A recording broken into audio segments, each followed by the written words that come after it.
And on our way there, I should tell you that Lydia told us that, first of all, she had praised him with others in the streets on his entry to Jerusalem.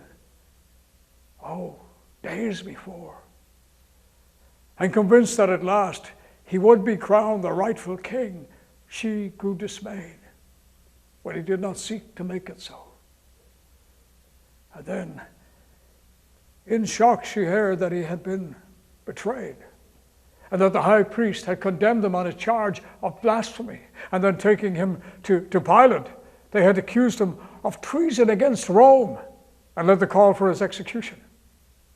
Helplessly, she watched as a much incited crowd swayed the Roman governor, and Yeshua, his body bruised and bloodied, his person mocked and cursed, was led away. Following frantically behind him with others along the road to Golgotha, she said that she wondered why he who had the power to do so and had helped others would not save himself. And yet she said she saw how he smiled and comforted those who wept for him along the way. The brutality of the soldiers, the horror of that execution was almost unbearable for her to watch. But still, he did not resist, she said, seeming to accept. And even while he stood nailed to the cross, his thought had been for others. On seeing his grieving mother standing near, he had called to John, the youngest of those whom he had chosen to be a son, to her. And then he had asked for forgiveness for those who had done this to him. And when, beneath an ever-darkening sky, a prayer of resignation on his lips, he finally expired, but a few remained to mourn his death. Then the earth began to tremble. Rocks rolled, split asunder, stalls in the marketplace collapsed, and the veil before the temple ripped apart. As if in response to the great injustice done.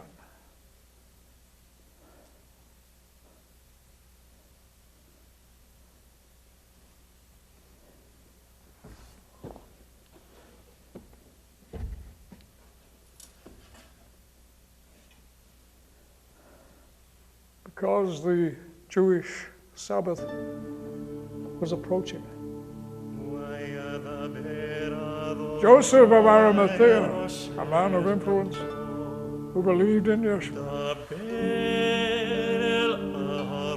got permission to take the life of his body from the cross and lay it out within a nearby tomb.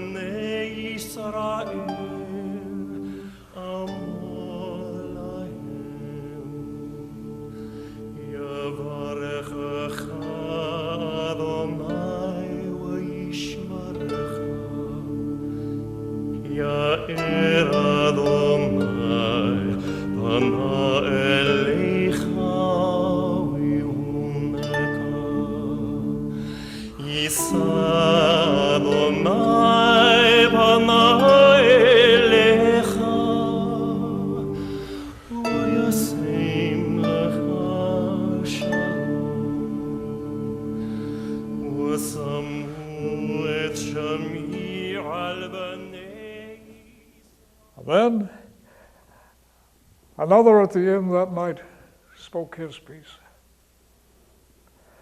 telling us that with the Master's death, all the bright hope that he had given rise to began to fade away. The glorious fulfillment of the prophecy that he seemed to have embodied now lay dead and buried with him in a tomb. And disillusioned, despairing, some among the followers began disputing among themselves as to whether perhaps the Essenes had erred many years ago in claiming that the boy Yeshua of Nazareth was the promised one. Some among the women even wondered if his mother might have been mistaken about the special circumstances of his birth. His life, so full of promise from the start, had nonetheless come to such an ignominious, seemingly futile end. But with the news that he had risen from the dead, hope was rekindled once again, and joyful expectancy took the place of all the doubt, the sorrow, the fear that they had known. While those who had been close to him, as I said, went again to Galilee to meet with him as he instructed them in Judea, many hoped that he would return. And in the hope that we would see him too, we asked Serapha to remain there at the end. And then, as I have told you, she brought us to the house where Yeshua was, in Bethany, the home of his friend Lazarus. There he was, sitting beneath a spreading almond tree. His mother, sister, brothers. Yeshua looked up as we approached, smiled in recognition to Serapha, who joined a circle gathered at his feet. Lydia and I, we remained at the garden's edge, unsure of our place in such a gathering, content just to see him once again. Oh, I could not take my eyes from off his face. For in spite of all that they had done to him, he looked as radiantly alive as ever I had seen him in the past. And standing there, watching him as he talked so normally to others, thoughts of what he had been through, what he had accomplished raced through my mind and made me want to know him and understand his teachings all the more. But then he rose, spoke aloud so all of us could hear, said that all was now accomplished according to the prophecies of old, that he had come to earth, lived and taught as he had done, suffered, and risen from the tomb, that we might have again that life and know again that love which he said had brought us into being in aeons past, and which he then assured us is the everlasting part of every one of us. His words reminded me of Jerry L. the Essenes' story of those ancient times and fallen gods immersed in earthiness, and of the promise given that if the people lived by their God's laws, a righteous king would come among them and teach them to be free.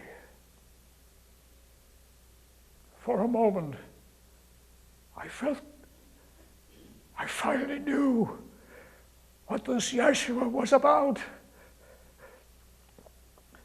And when late into the evening he walked back across the garden to the house, the setting sun, it spread a canopy of gold right across the sky. Oh, it bathed the far-off hills of purple hue. It was as though nature was responding to, and with all its splendor, because he walked upon the earth again.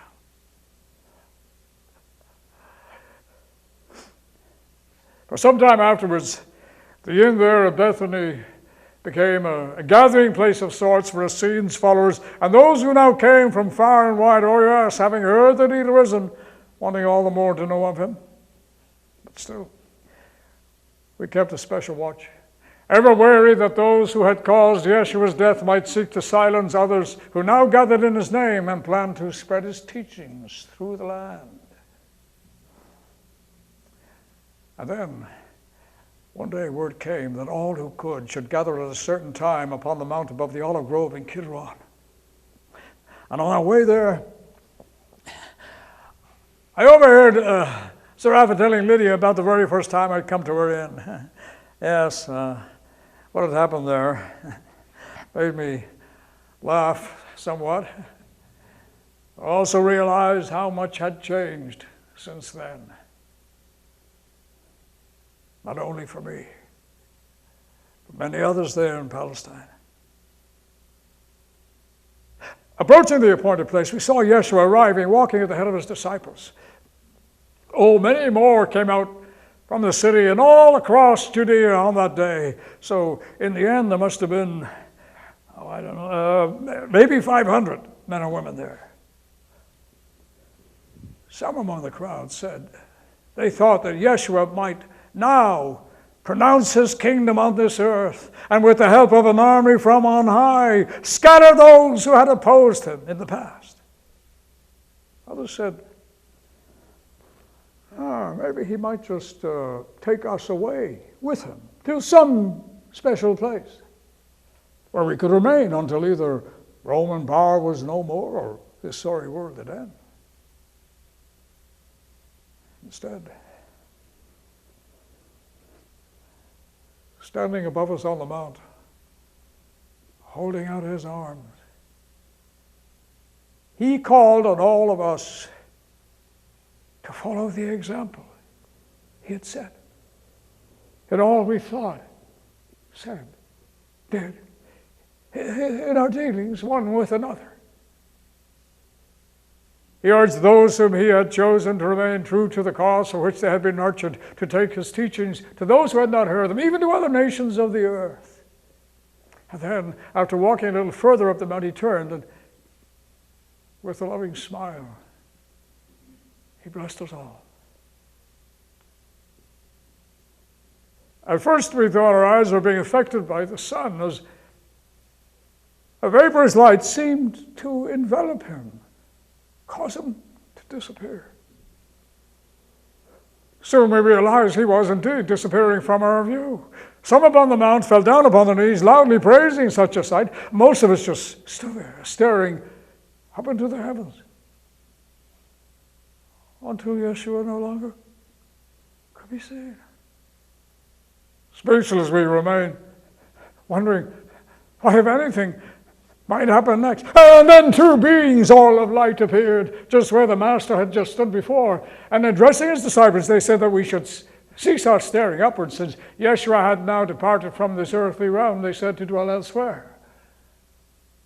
And then, as if to appease the confusion, the sense of loss we felt, they promised that he would one day return. Yes, the self-same way that we'd seen him go, they said.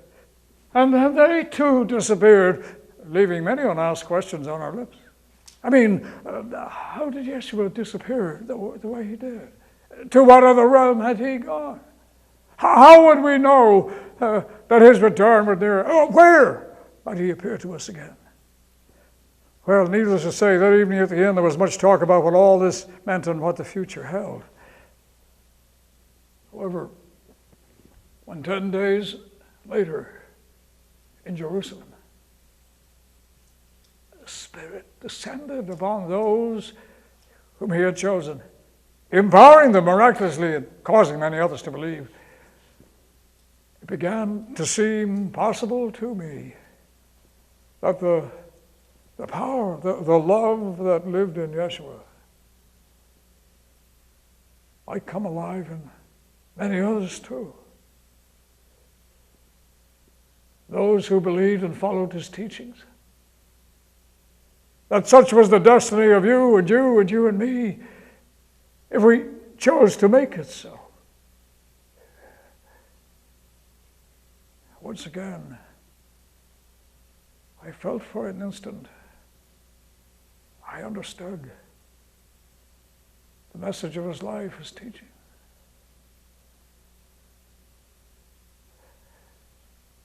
Well, for some time afterwards, Lily and I remained there at the inn, meeting with other followers of the way, discussing Yeshua's teachings, praying, meditating, sharing a commemorative meal together, helping each other in any way we could. However, when the persecution started in Judea, causing many to depart, I took Lydia, then carrying our child, to the safety of Antioch in Syria.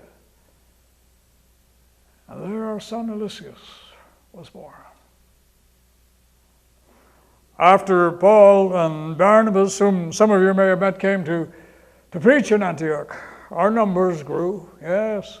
It was there we first became known as Christians, followers of the Christos, the title we Greeks bestowed upon this Yeshua, whom now among ourselves we called Jesus.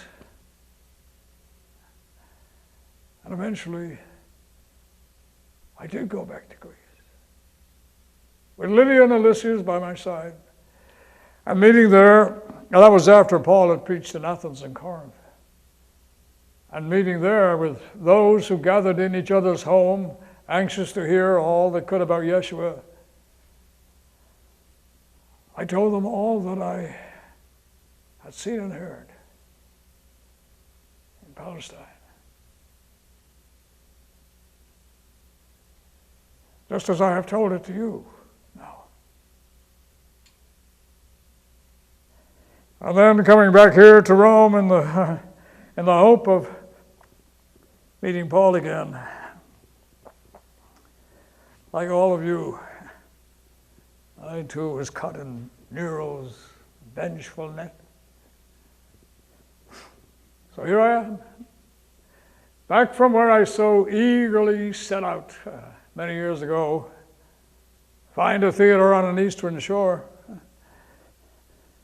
only to end up playing a part upon life's larger stage.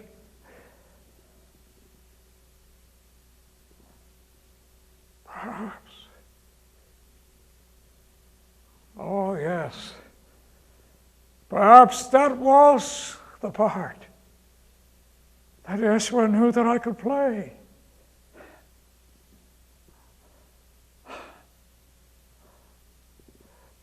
Regardless of what fate awaits us here, let us be thankful that some of those we love are safe.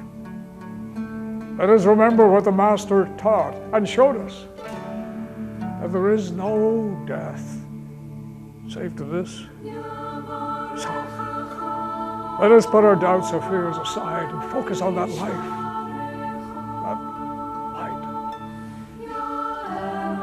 that love that was in him, and which because of him we know is ours.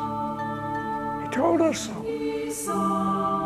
Today, tomorrow, and forevermore. Christos anesti ekadakron, tananto pastisus, Hentus menivus, ars animus,